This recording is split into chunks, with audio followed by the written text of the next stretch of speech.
Let us look at some more examples. So, let us look at example number 4. Let us take the set X to be equal to R 2 and C is the collection of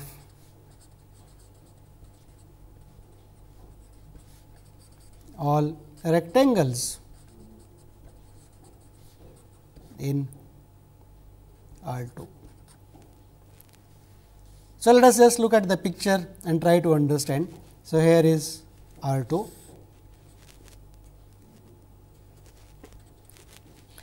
So, let us take a can I say empty set is a rectangle? Of course, empty set can be written as A comma A cross A comma A if you like, it does not matter, or you can also write as A comma A cross C comma D. In both cases it is the empty set or any other such representation. So, empty set is an element of the collection of all rectangles in the plane. What about the whole space X, that is R 2? Of course, that is R cross R, and R is a rectangle. Oh, sorry, R is a interval. So, R is an interval which we write normally as minus infinity to plus infinity. So, empty set is an element of it, the whole space is an element of it. Let us take two rectangles and see whether the intersection of these two rectangles is also. So, let us take one rectangle here and another rectangle. The possibilities are they do not intersect. In case they do not intersect, then there is nothing to prove, because the intersection is an empty set which is already a rectangle. So, let us take a rectangle which intersects with the earlier rectangle. So, we are taking two rectangles R 1, say R 1 and R 2, and R 1 intersection R 2, we want to check whether that is a rectangle or not a rectangle. But let us, from the picture it is quite clear that R 1 intersection R 2 is this rectangle. So, is a rectangle. One can write down a formal proof by writing this to be equal to A, B, C and D and so on, but that is not necessary once we understand from the picture that intersection of two rectangles is again a rectangle. Of course, let us verify the third property, namely, can I represent the complement of a rectangle as a finite disjoint union of rectangles. So, let us take a rectangle. So, let us take a rectangle in the plane, this one. So, this is a rectangle R, and I want to write R complement. I want to see what does it look like. Can I represent this as a finite disjoint union of rectangles again? Well, let us obviously in the picture I can try to do is the following. I can draw lines passing through the sides, and I can draw another line passing through this.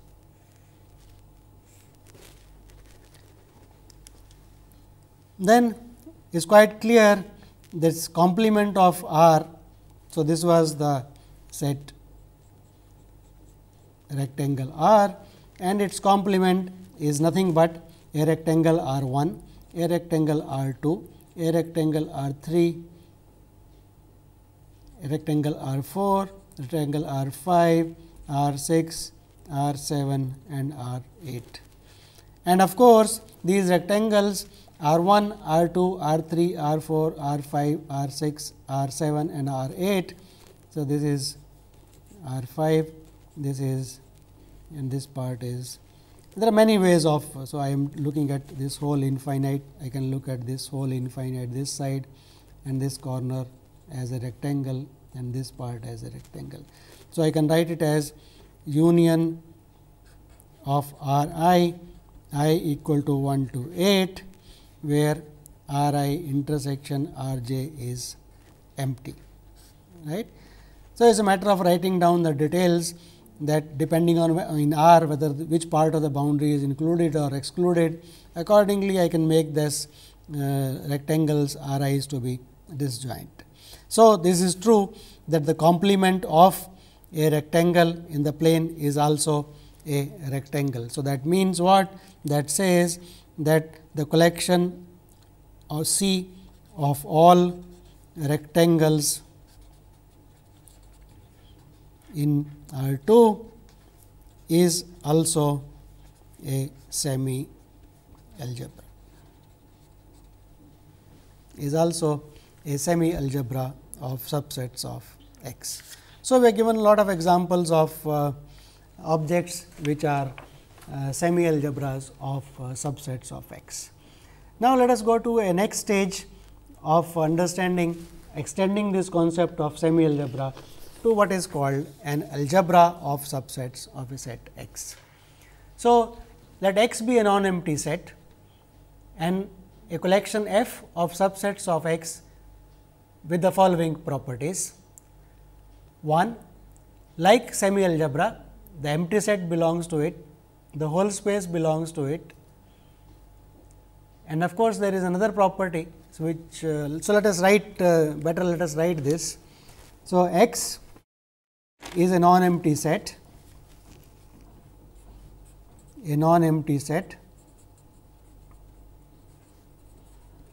F is a collection of subsets of X with the following properties. 1. If empty set and the whole space belong to F, like that in the semi algebra, and secondly, we are going to look at the intersection property. If A and B belong to F, they are elements of F, then that implies their intersection also belongs to F. And of course, the third property, namely in the case of semi algebra, if I take an element F in F, then its complement need not be in F, but we were able to represent it as a finite disjoint union of elements of that class. But in an algebra, in the new concept, we are demanding this implies a complement also belongs to F. In these cases, we say F is an algebra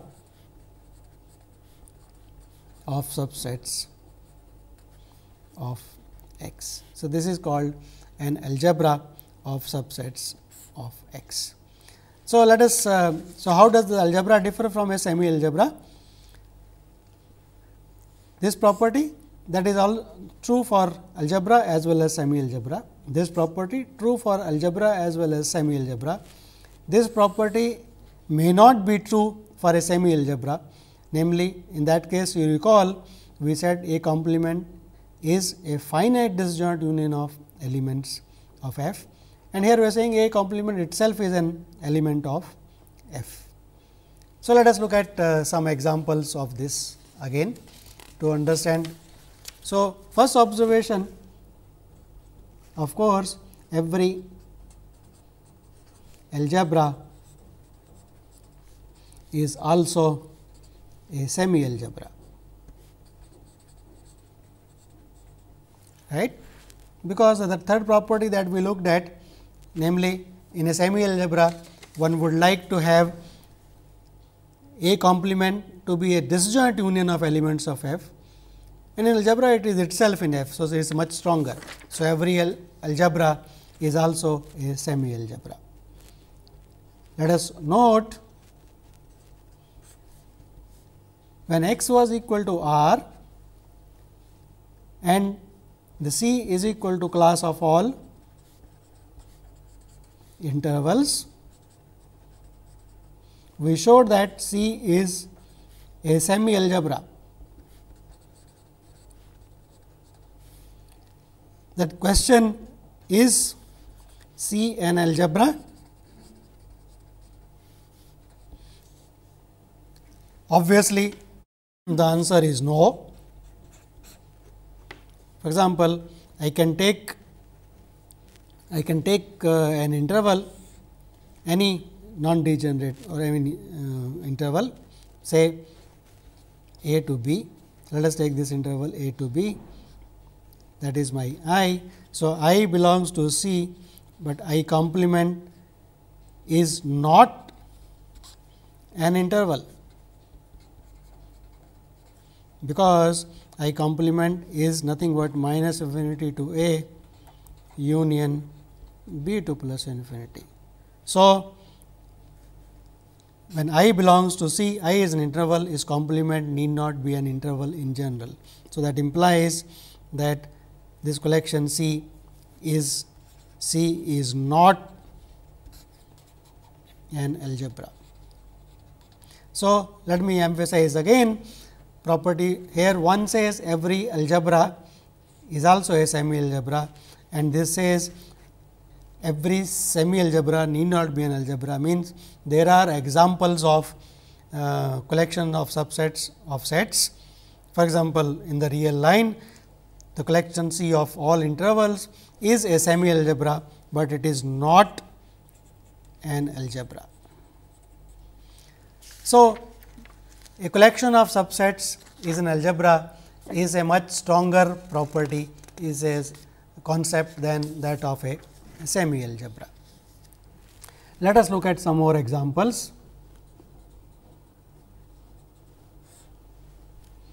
Let us look at the example, same example of x is real line, C is all intervals. We know that this collection is not an algebra, it is a semi algebra. Let us write F to be the collection of all subsets of the real line, such that, look at this collection of all intervals was not an algebra, because the complement of an interval need not be an interval, but it looked like is union of two disjoint intervals. So, let us write where E such that E complement is equal to a union of intervals I equal to 1 to 2, where I intersection I j is equal to empty. So, what we are saying, look at all those subsets of real line which can be represented as disjoint union of two intervals. So, claim F is an algebra. We claim that this is an algebra of subsets of R. So, let us first make some observations, namely C is a subset of F, right, because if I take an interval, if I take an interval, then it has this property, namely it is a disjoint, its complement is a disjoint union of two intervals, right.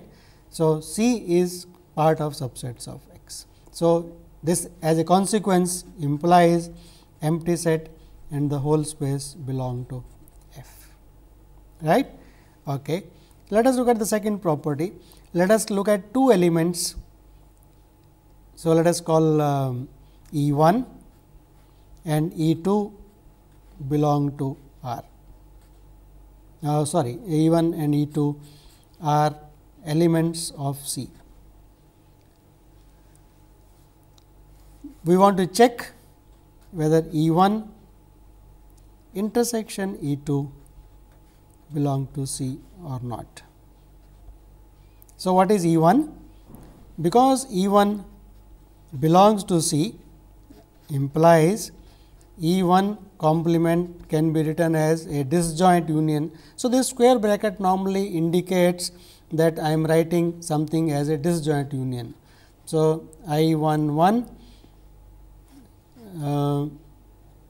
I equal to 1 to 2, or let us just simply write it as is a union of two intervals. So, I 1 1 union I 1 2, where both of these are disjoint. Similarly, E 2 complement can be written as a disjoint union, let us call it J 1 1 union J 1 2, where J 1 and J 2 are disjoint. So, but now we want to look at E 1 intersection E 2. We want to look at E 1 intersection E 2. Okay. And we want to check whether this belongs to C or not. That means what? I should look at E 1 intersection E 2 complement and try to represent that as a union of two intervals. So, let us look at this is equal to E 1 complement, here is intersection. So, by De Morgan laws that becomes E 2 complement. Okay. Now, this is same as E 1 complement is nothing but I 1 1 union I 1 2 union E 2 complement, that is J 1 1 union J 2 2. Now, from here I 1 and these two are disjoint, these two are disjoint, but all of these four may not be disjoint, right. So, this set of ideas seems not leading us to a claim that F is an algebra of subsets of X. So, let us modify our arguments. So, instead of checking this second one whether the intersection belongs to it, right, let us look at the property, the third property that we want, whether that is true or not. So, what was the third property? That property said if a set E belongs to C, right, we want to check an algebra. So, let us look at E belongs to F. Does that imply E complement belongs to F? Right. So, let us take a set E belonging to F. Okay. Now, what is E complement? E complement looks like a finite disjoint union of elements is a because E belongs to it. So, it is a disjoint union of two elements. So, E complement is equal to E complement is I union J. So, it seems to suggest that if I can show that the collection of finite disjoint unions, this F is closed under union, then I may be through. So, we modify all our arguments again and see how do we proceed. This is how one does not get all the time a polished proof in mathematics, one has to modify the arguments. So, I modify my arguments to prove that F is an algebra as follows. So, the first step, so let us keep in mind what are we trying to do.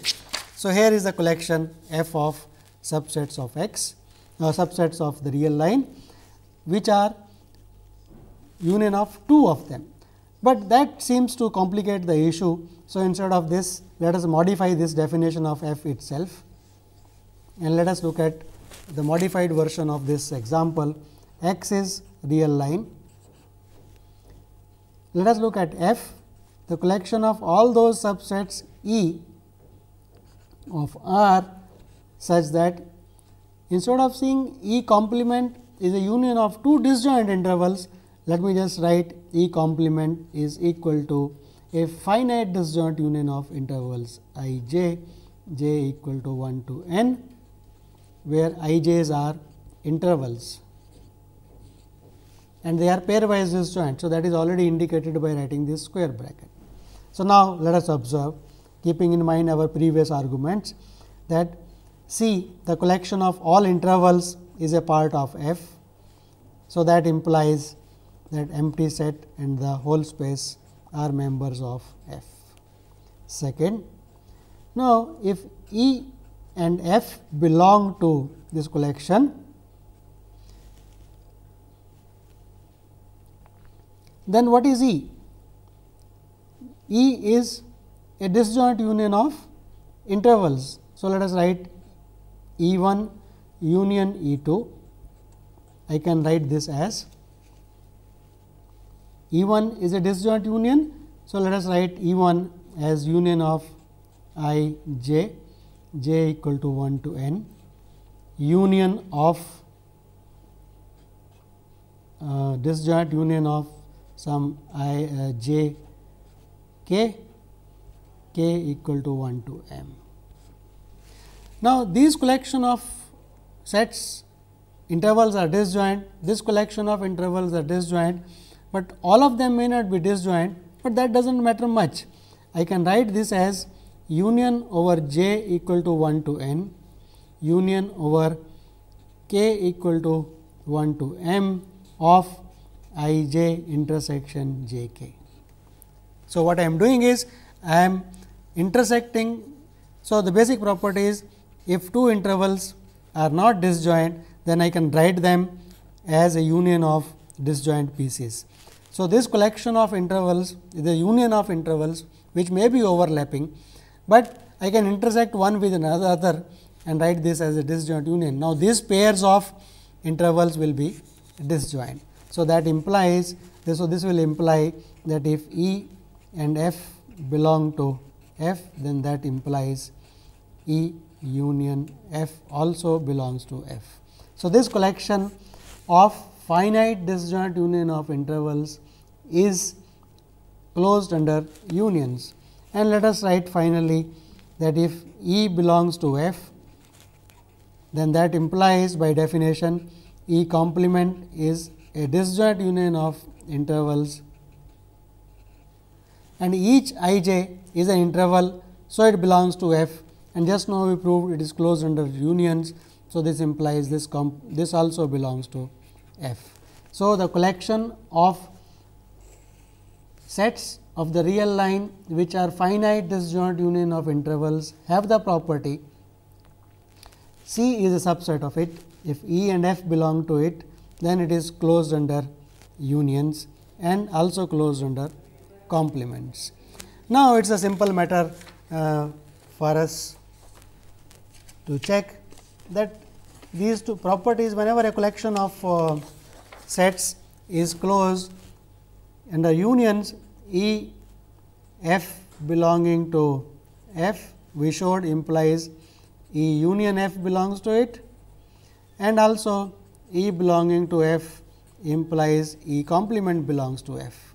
But these two properties imply that E intersection F also belongs, because I can write this as because I can write E as E complement complement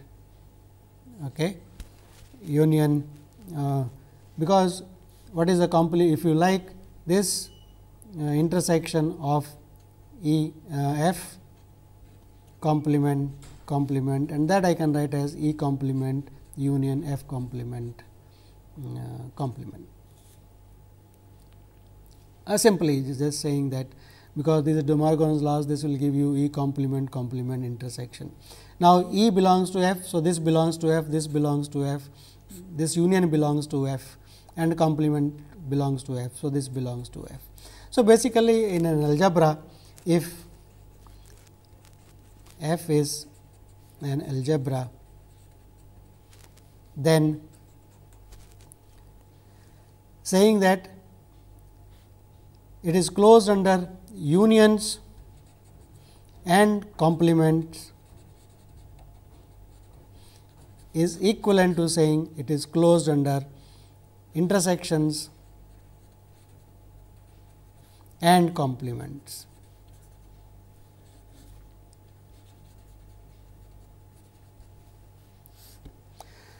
So, let us just summarize what we have done today.